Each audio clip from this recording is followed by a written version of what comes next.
Kilo 4 Hotel Echo Whiskey. Hotel Echo Whiskey, Roger. QSL. And we've spoken before, so I should be in your log there a little bit. Roger, if I had a log, sir, I would certainly look it up, but I do not. It's all I can do to run 4 internet SDRs and keep some kind of call letter sequence, you know.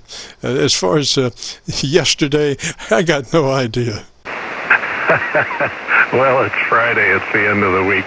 I did a modification on my microphone. I've got a 7300 as well, stock mic, and the EQ is set the way we talked last time. I left it at a high end of a +3 and the bottom end of a +1. But I have since purchased a little sponge mic cover to slip over the microphone, which breaks up all the air pulses, and I think it's doing a good job. I hear everybody telling me so. Anyway, I just wanted to see what your take is on it. Roger, Joe, it's called a foam windscreen, and that's, I live by those. I have one right now that you're listening to me through. And yes, they do great, just absolutely beautiful. It's amazing. I am actually in mouth contact with the mic right now, and it's busting up all those things other than the words. Roger? Roger that. I even got one on my little 2-meter rig, and I hear so many people, I can tell they don't have one. It's just pulsing their transmission, and it actually closes down their audio for a quick moment. I get good reports on that one as well. Take or bank with it. Just wondered how the audio sounds. All right, now, Joe, you have a very full frequency response from that microphone. You're down to at least 100 cycles. Yeah, looking at you on my spectrum analyzer, you are down to 100 cycles, and the only thing I caution you about is that Mother Nature from time to time has a way of taking the top end of your audio away through phase cancellation.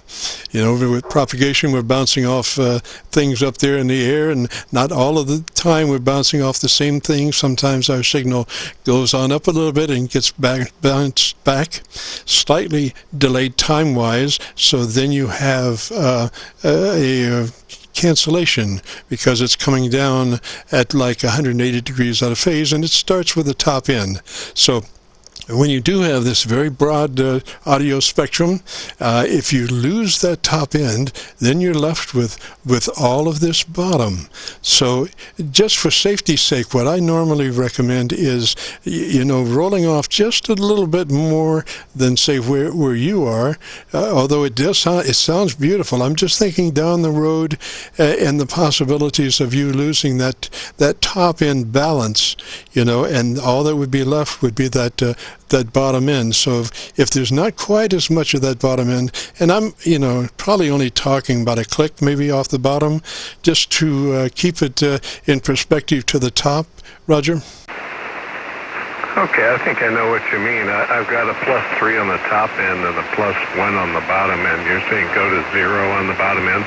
Yeah, I would suggest that. I mean, you could run it the way you are, but I'm just saying that you can, you know, could run into difficulties if you lost through phase angle cancellation the top end, because then it would just be all of that bottom. So, you know, this way, just look at it as just a little insurance policy of keeping things under control. Okay, copy that. Roger that. Yeah, I just rolled one more off the bottom, so yeah, we'll leave it set there for a while and see how we do. I'm not getting any lightning pulses, but I know I can see on the radar there's stuff headed this way. I'll try to keep it away from Kentucky, okay? Roger. Now, can you happen, just out of curiosity, can you see Milford, Pennsylvania on that radar? On the radar? I got it on my, I'm listening to it on the radio. I'm listening to it on the computer, rather. Let's see, where's Milford? Pennsylvania, wow. Yeah. Oh, wow. Yep, they're getting all kinds of, there's a line of storms from Pittsburgh, maybe down Wheeling, West Virginia, all the way up through to the northeast. So they're getting whacked right now.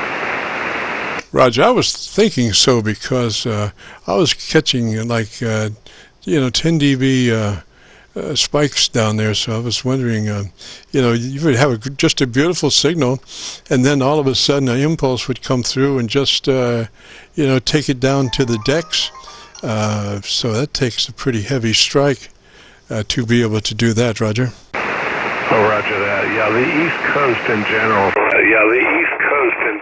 From, I'd say, eastern Ohio, straight down to Florida. There's lightning strikes on this radar all over the place. So you're bound to hear what do I want to say? The big vertical circle antenna. What do you call that antenna? I'm sorry, which antenna are you using right now, Jim? I was just out of curiosity. I went down to Milford, so I just wanted you to experience what was happening in Milford. So hopefully, if you go to YouTube and do a call letter search for Kilo Charlie 9 Victor Kilo Victor, that will take you to a Qso-Vlog page. And on that page, you'll be looking for one Qso in particular. It's called My Group Air Check 5 2920, today's date, My Group Air Check 5 2920. And so I did run you through Milford there for a little bit, just so you could experience what that lightning storm that you were looking at sounded like, Roger. Oh, roger that, yeah. It tends to be heading that way away from you, but curious which antenna you're transmitting on. Is that your circular loop? No, I only transmit on my dipole. I spent many months checking out the differences between the antennas at 600 miles from here, and invariably the dipole won out over the loops, either the east and west or the north and south, and I ran them both at 100 watts and a kilowatt, and pretty much by and large the dipole won out mostly. So I just it made a lot of sense just to run the dipole and transmit, and I do have these three other antennas as receive antenna options. Roger?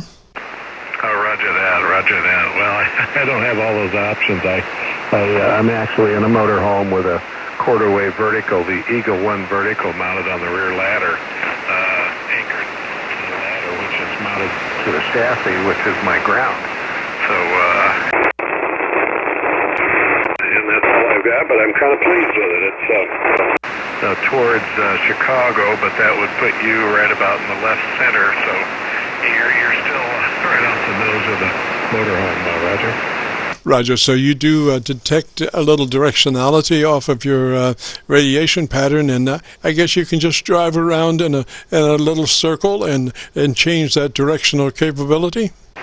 Well, if it were possible, it's a 40-foot motorhome, but if it were possible, yeah, the receive is a little better in one direction than the other, but I think transmitting, I get equal reports from Maine down to Florida and over to Oklahoma and Nebraska and everything in between, so I'm really happy with it.